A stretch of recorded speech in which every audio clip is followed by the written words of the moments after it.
Greetings once again, Confirmands in Faith. Welcome to lesson 25 in our confirmation workbook.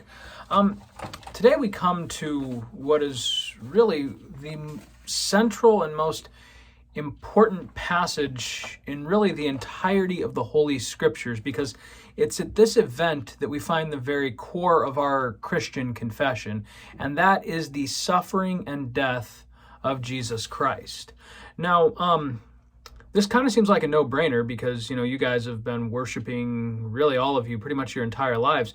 But as you come into the sanctuary, what is the very first thing you see? What is front and center in our congregation and at many Christian congregations?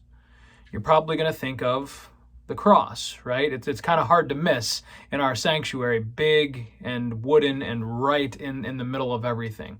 There's a reason that Christian churches, that all of Christendom, focuses so heavily in on Calvary's cross. Because it's here at the cross that the accomplishment of our salvation took place.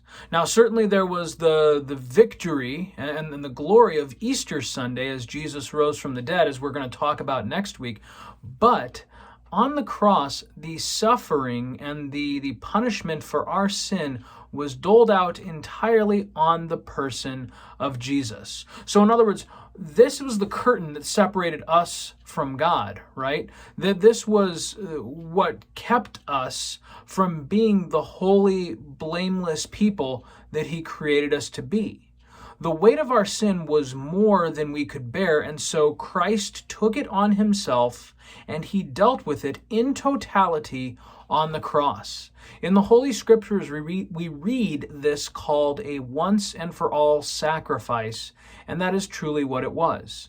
Jesus made perfect atonement in perfect obedience through His holy, innocent suffering and death. And so we in the Christian church proclaim Christ crucified, not because of some macabre fixation with His suffering and death, but because without that suffering and death, we would still be a lost and condemned people.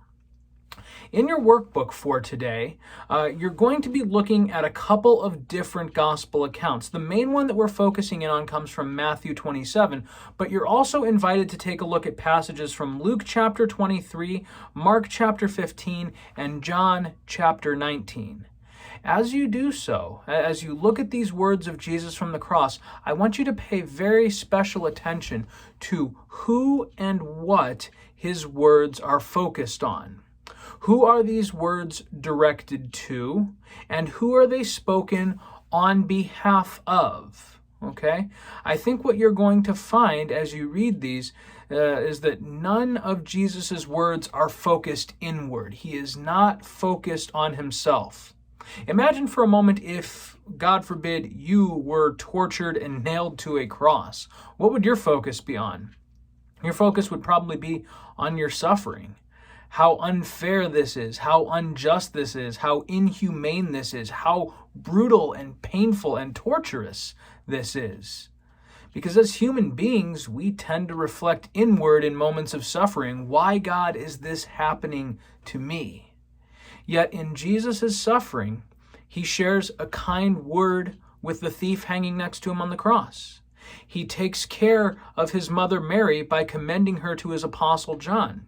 He prays for the people who are beating Him and ridiculing Him and killing Him.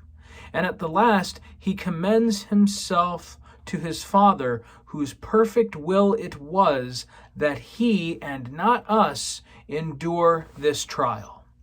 So guys and girls, as you focus in this lesson on the cross, it's the prayer of your pastors that your focus in every instance would be on the cross and what Christ has accomplished for you there. Blessings in your reading, and I pray that you have a wonderful week. God's peace, and we will see you on Sunday.